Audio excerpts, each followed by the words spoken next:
मुंढव्याच्या प्रकरणात आतापर्यंत आपण बघितलं की पार्थ अजित पवार याचं नाव FIR मध्ये आलेलं नाही आणि मला त्याचे खरंच आत्ताच्या पत्रकार परिषदेत 3 खुलासे करायचे होते। एक तर मुठे समिती त्यांनी काल दिलेला अहवाल किती म्हणजे असं स्पष्ट शब्दात म्हणायचं असेल तर किती बंडल आहे ते मला दाखवायचं होतं। मुद्दा नंबर 2, येवले नावाचे जे अधिकारी होते त्यांनी बेल ॲप्लिकेशन मूव्ह केलं होतं आणि त्यांना इंटरिम बेल देखील ग्रांट झालंय 20 तारखेपर्यंत, म्हणजे उद्यापर्यंत। तर 20 तारखेपर्यंत यांना बेल कसं ग्रांट झालं, कारण तिथे PP FIR घेऊन गेलेच नाहीत। म्हणजे 11 तारखेला येवलेनी बेल ॲप्लिकेशन मूव्ह केलं आणि 13 तारखेला त्याचं हिअरिंग होतं। योगायोग म्हणा त्या दिवशी ते कोर्ट गैरहजर होतं। असं असताना दुसऱ्या कोर्टाकडे देऊन तिथे PP नी त्यांचं कुठलंही म्हणणं न मांडता इंटरिम बेल त्यांचं मंजूर झालं 1 लाख रुपयाचं आणि त्याची ऑर्डर देखील मी आता काही वेळात सगळ्या माध्यमांना देतेय। तर हे बेल मंजूर झाल्यानंतर हे का झालं याचं कारण मी सांगते। हे का झालं तर ज्या दिवशी येवलेला स्टेटमेंटसाठी पोलीस स्टेशनमध्ये आणण्यात येईल किंवा त्याला अटक होईल तेव्हा सगळं तो बाहेर काढावं त्याला लागेल।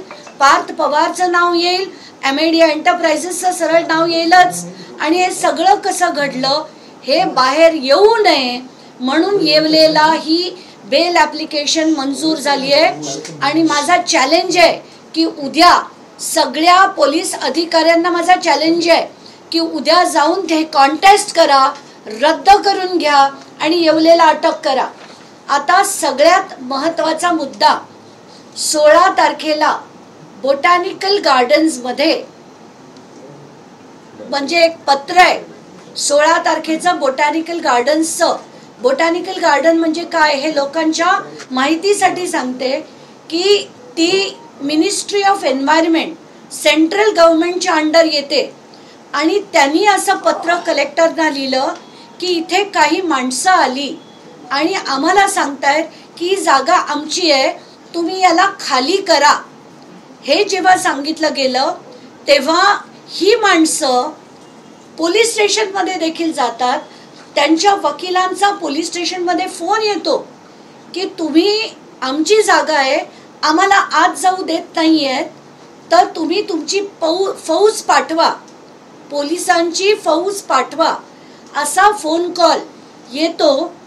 पोलीस पाठवले जातात, तिथे जाऊन त्यांना जी माहिती मिळते की यांच्याकडे कुठलंही डॉक्युमेंट नव्हतं, ते कुठल्याही प्रकारे प्रूव्ह करू शकत नव्हते, तरी अमेडियाची माणसं, त्यांचे बाउन्सर, त्यांचे वकील तिकडे जाऊन त्यांनी दादागिरी केली। आज सकाळपासनं मी या RTI साठी मी त्यांना आधी त्यांच्याकडनं पब्लिक डिस्क्लोजर खाली पोलीसकडनं मागणी केली, मग मी ईमेल पाठवलं, सकाळपासून त्यांना RTI पाठवून सगळं पाठवून झालं होतं। आत्ता माझ्या हातात हा कागद आला आणि हा महाराष्ट्राचं राजकारण नक्कीच यांनी ढवळून निघेल, कारण आता अजित पवारांना राजीनामा द्यावा लागेल आणि त्याची अनेक कारणं मी आता पुढे आणणार आहे। तर पहिलं, ही जी स्टेशन डायरी आहे ती मी तुम्हाला वाचून दाखवते। GD तारीख 16/6/2025 दुपारी 4:28 ही जनरल डायरी मध्ये नोंद आहे।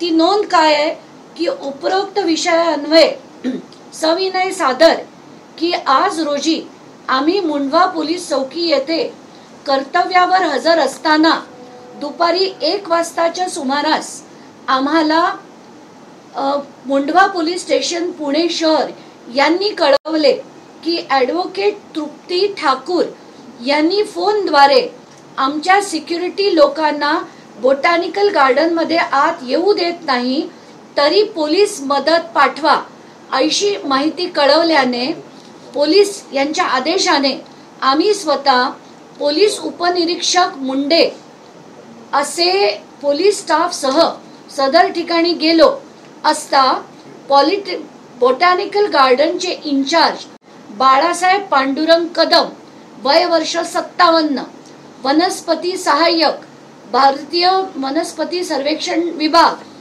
भारत सरकार, तसेच विरोधक महेश पद्मश्री पुजारी वय वर्ष 42 व field officer security services, safe security services. आता हे सेफ सिक्युरिटी सर्व्हिसेसला विचारलं पाहिजे की त्यांना हे कॉन्ट्रॅक्ट कोणी दिलं होतं, हे बाउन्सर ठेवण्याचं आणि सो कॉल्ड सिक्युरिटी ठेवण्याची. तर त्यांना यांचे 4 सिक्युरिटी गार्ड तिथे हजर होते.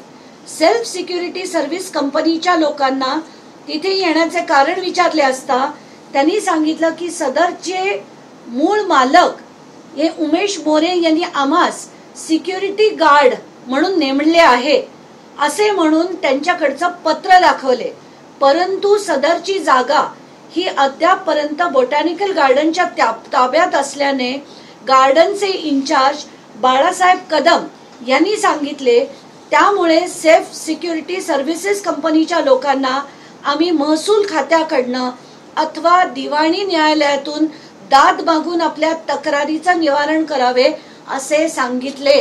आताच्या घटनेला ही सगळ्यात मोठी आणि शॉकिंग गोष्ट आहे की अमेडियाच्या लोकांनी जो व्यवहार केला, त्या व्यवहार केल्यानंतर त्यांचे जे वकील आहेत ते पोलिसांना फोन करतात, पोलीस फौज पाठवा म्हणून सांगतात, जागा आम्हाला खाली करून हवी असं सांगतात, उलट त्यांच्यावर ट्रेसपासिंगचा गुन्हा दाखल करा असं सांगितलं जातं.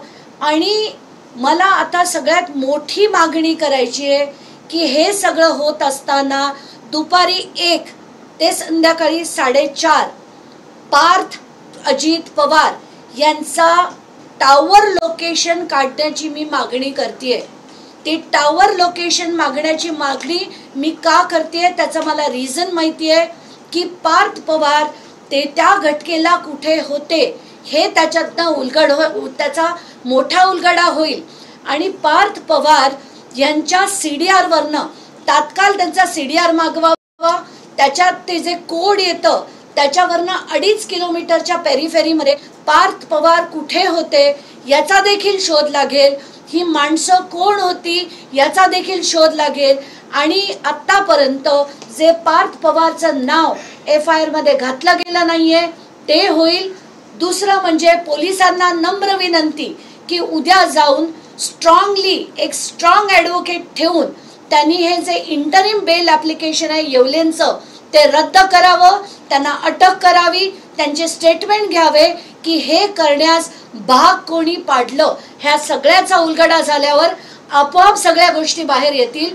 आणि हे आता थेर जे आहेत ना, मुठे समितीने त्यांचं नाव न घेणं, अमुक समितीने त्यांचं नाव न घेणं, काल तर काही बातम्या चालल्या की पार्थ पवारला क्लीन चिट मिळाली, कुठलीही क्लीन चिट नाहीये.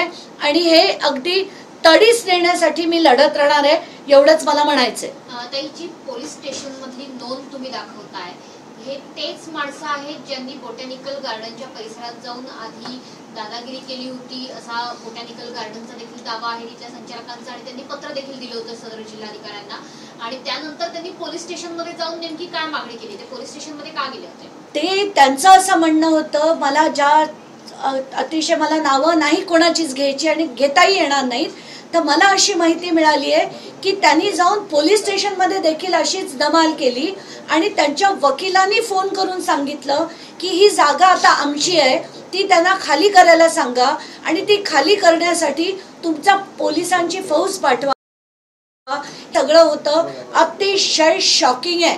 म्हणजे याच्यात अमेरिकेने नुसता एक डॉक्युमेंटच नाही, पोलिसांवर दबाव, जी मिनिस्ट्री ऑफ एन्व्हायरमेंट सेंट्रल गव्हर्नमेंटच्या मिनिस्ट्रीच्या याच्याकडली असलेली जमीन ती सुद्धा बळकावण्याचा प्रयत्न केला.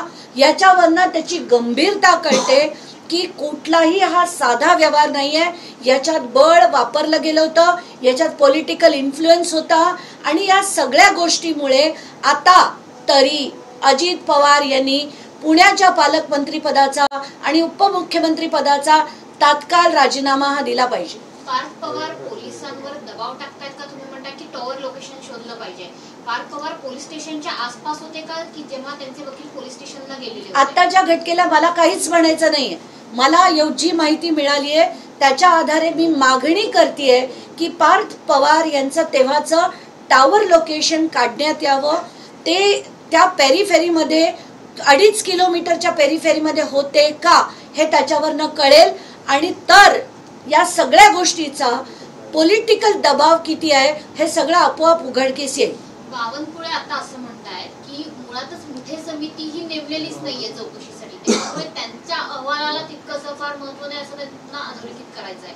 त्याच्यामुळे सरकारमध्येच आता समितीवरनं मतभेद निर्माण झाले असं चित्र समोर येतं. नाही, आता ही मुठे समिती जी नेमली गेली ती कोणी नेमली? ती काय तुम्ही आणि आम्ही केलेली नाहीये, सरकारनेच नेमली होती.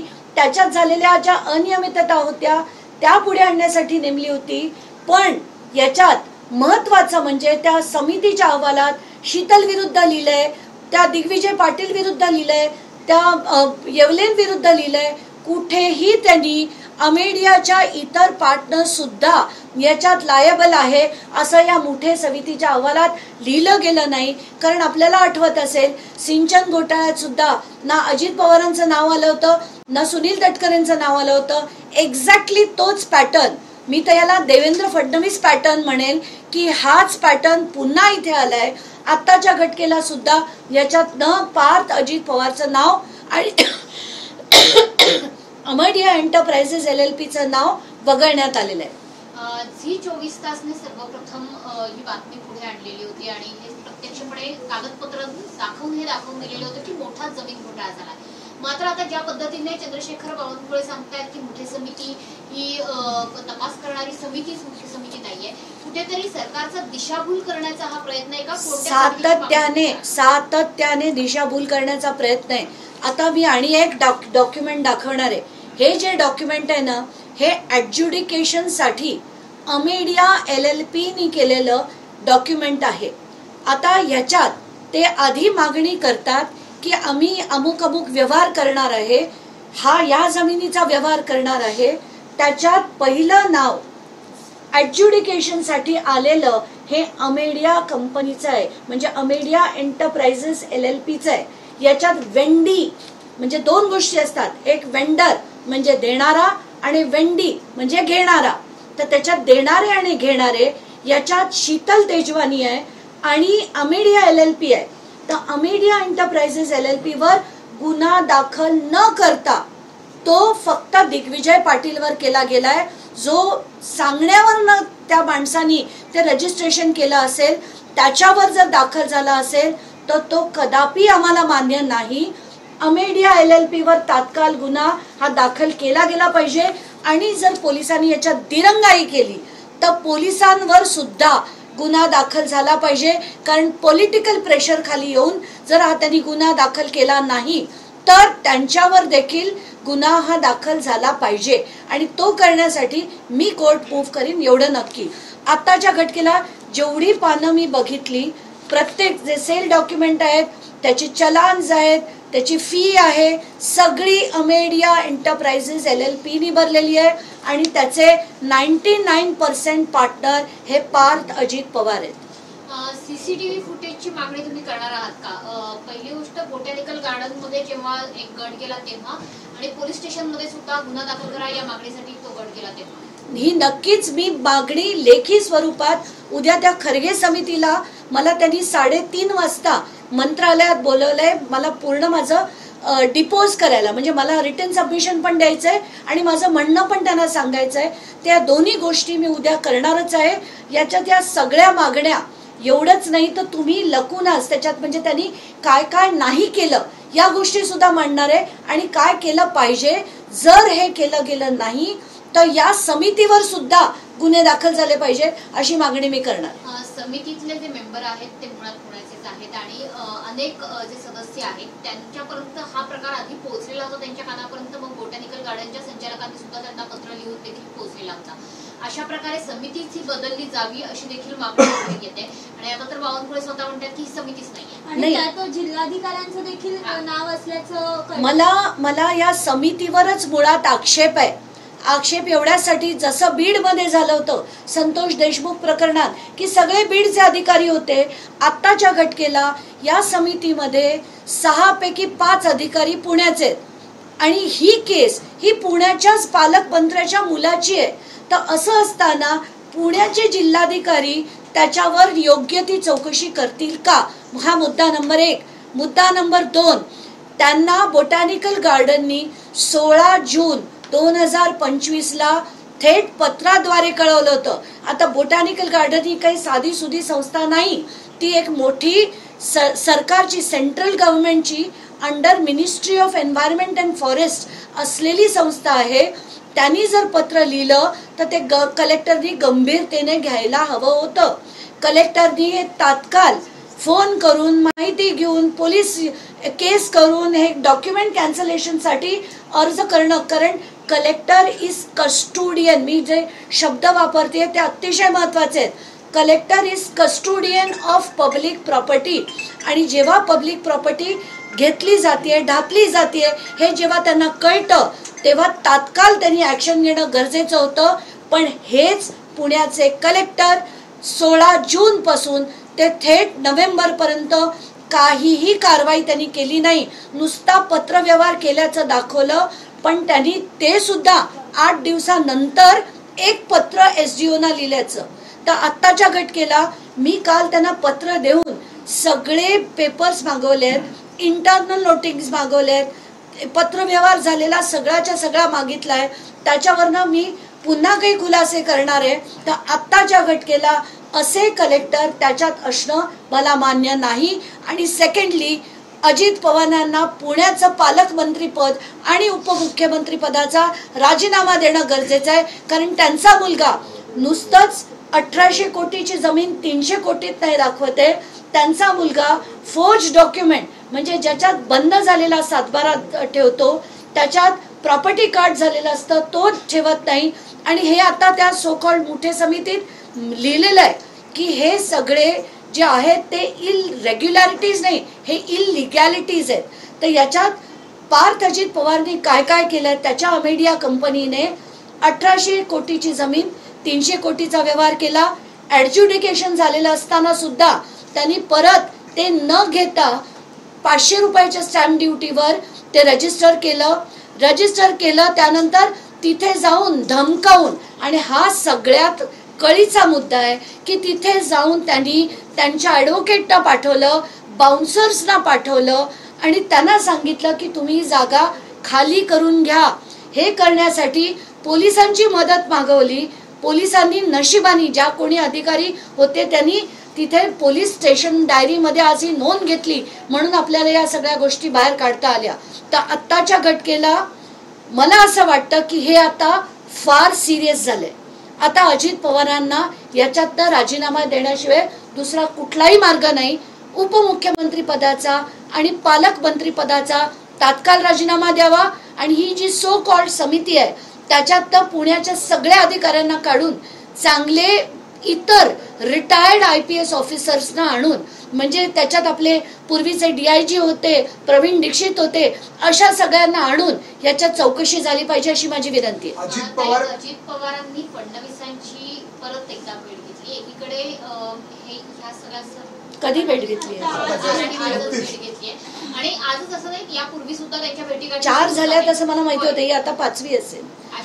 नाही, आता अजित पवार फडणवीसांची भेट घेत आहेत, अजित पवार जाऊन अमित शहाची भेट घेत आहेत. आता तुम्ही कोणाच्याही भेटीगाठी घ्या, ऑन पेपर सरळ सरळ दिसतंय की तुम्ही तुमच्या मुलांनी एक नाही अनेक गोष्टी केल्या आहेत. एक तर फ्रॉड, कमी किमतीत ते डॉक्युमेंट केलं, ते फ्रॉड पद्धतीने केलं, ते परत रद्द करण्याचा प्रयत्न अजित पवारांनी स्वतः केला, ते रद्द करण्याचा प्रकार पण ते देखील केलं. आणि त्यानंतर आता जेव्हा स्टेशन डायरी मधनं कळतंय की तिथे जाऊन धमकवण्याचा पण प्रयत्न झालाय, हे अतिशय सिरियस आहे. एक महत्वाची बातमी येते, देशवानींचा जबाब नोंदवण्यात आलाय. काल आपण पुण्यात होता तेव्हाच हा जबाब नोंदवला गेलेला आहे आणि आर्थिक गुन्हे शाखेने हा जबाब नोंदवलाय आणि सोबतच त्यांना आदेशही दिलेले की त्यांनी कागदपत्रांसह हजर राहावं. त्यांनी कागदपत्रांसारखं हजर राहावं असं म्हणण्यापेक्षा त्यांना तिथल्या तिथे त्यांनी अरेस्ट का नाही केलं का नाही केलं? कारण त्याच्यातले जे सगळे मुद्दे आहेत त्याच्यावर 7 ते 14 वर्षाची शिक्षा आहे आणि सुप्रीम कोर्टचा कायदा म्हणतो की 2 वर्षाच्या वर जर शिक्षा होत असेल तरच अरेस्ट करावं. ही तर 7 ते 14 वर्षाची शिक्षा आहे. तर शीतल तेजवानींना अटक का झाली नाही हा पहिला प्रश्न. आणि त्यांना जरी आता सांगितलं असेल सादर करायला, हे सगळेच कागदपत्र माध्यमांनी दाखवून झालेले आहेत, त्यांच्याकडे आता वेगळं काहीच नाहीये सादर करायला.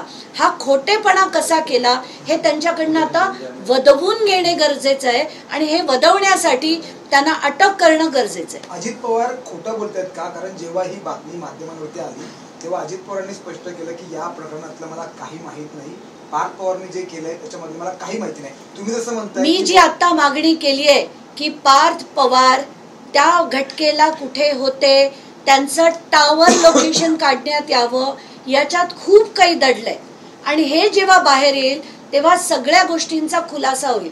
आणि अजित पवारांना हे माहिती होतं की नाही?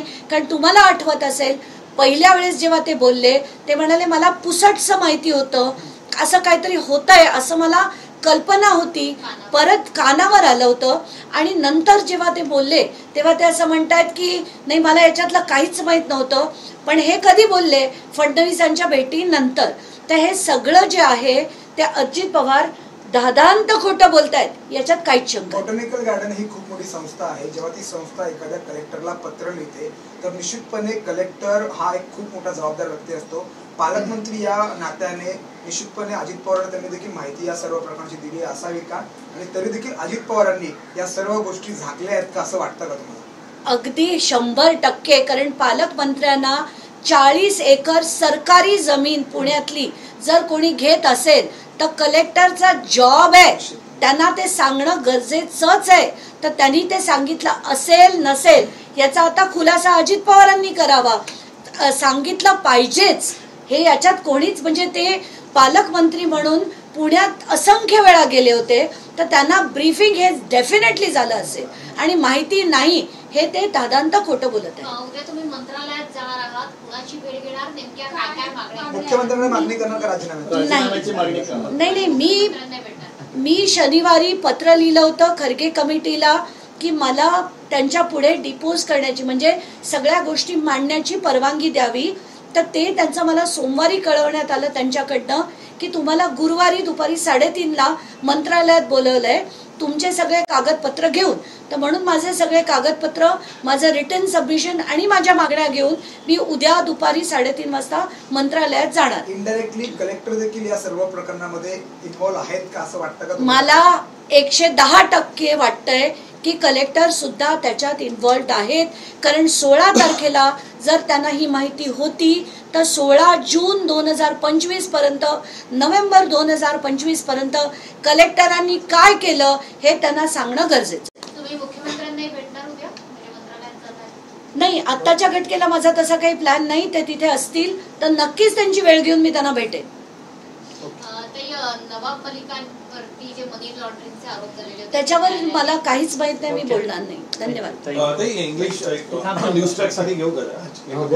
राजीव सरांसाठी ते आज लाईव्ह आहे माझं त्यांच्याबरोबर. हो, पण एक मला घ्यायला पण. Okay.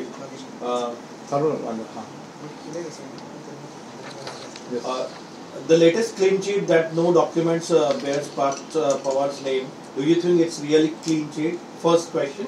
Second is revenue department comes under Bawankure. In the report issued by his department, Pawar's name is not mentioned. Will you meet Bawankure regarding this topic? So I have already met Mr. Bawankure. Secondly, I have applied to the Kharge committee which is supposed to investigate this matter. I have requested for time and I have been granted time for tomorrow at about 3:30 at Mantralay, which is where I'm going to produce all the documents that I have along with my written submission with my demands on how the investigation should actually go as per law. So at the moment, non-inclusion of Parth Ajit Pawar's name in the report submitted by Muthe committee clearly shows that Maharashtra government is trying to shield the son of Ajit Pawar, because if he was not Parth Ajit Pawar, I'm sure he would have been implicated long back. Now secondly, I have also got some evidence, some orders which show that Mr. Yevle, the Tahsildar, who actually orchestrated the whole thing, has tried to get an interim bail from the given court. And that too, it is a very questionable kind of a thing, because he made an application on 11th, the application was submitted on 11th, but despite issuing notices, the PP did not respond to any of the statements made by Mr. Yevle's advocate, and he was granted an interim bail. Now this looks very suspicious, A, because it was not before the normal court. The normal court was that day on leave, and it went to the second designated court, and in the second designated court, the PP just didn't say anything, and that is the reason an interim bail was granted. Now this is very important, because if Yevle is arrested, then everything will come out open, and it will be an open and shut case. Mr. Yevle will have to give out the names of Parth Ajit Pawar as well as Amedia Enterprises LLP. So right now it looks very, very dicey. Along with that, I would also want to say that I have got some documents which were produced before the adjudication authority, and here, right from the first form, the challans, the money, everything was filled by Amedia Enterprises LLP, and yet this name was not recorded in the FIR. Now all this looks up to be a very cooked up kind of an activity, and I'm sure this will be dealt with in my submission before the Kharge committee. And clean sheet तुम्हाला you आता already हे gave. नाही तुम्हाला आता ह्याचं नको आहे ह्याचं जे सांगा ना, आता चालेल. हां. Yeah. Now the most cracking bit of information is that on 16 June, so Parth Pawar, his role is not limited only to executing a fraud agreement. His role is A, that an 1804 crore worth of land was tried to be acquired at 300 crore. B, they have not submitted, that Sheetal Tejwani has not submitted her PAN card details and all those details. This has been documented in the Muthe Samiti report. But on 16 June 2025, and this is actually what is most important, on 16 June 2025, the advocate and security guards, they were more like bouncers is what I am told by the police officers. These people went to Botanical Garden and they tried to terrorize the people there and take possession of the place. Not just that, the advocate then called the police department, told them to send help to vacate that plot. Now this is completely shocking, because all this has been detailed in the station diary of the police station, and this will show that Amedia has not just tried to do a sale deed. So it is not just about the cancellation of a sale deed, it is about trying to take even the possession of the land, and that is actually very shocking. And I'm sure at least after this, Mr. Ajit Pawar will show the decency of stepping down from his position as the Deputy Chief Minister and the Guardian Minister of Pune. Thank you.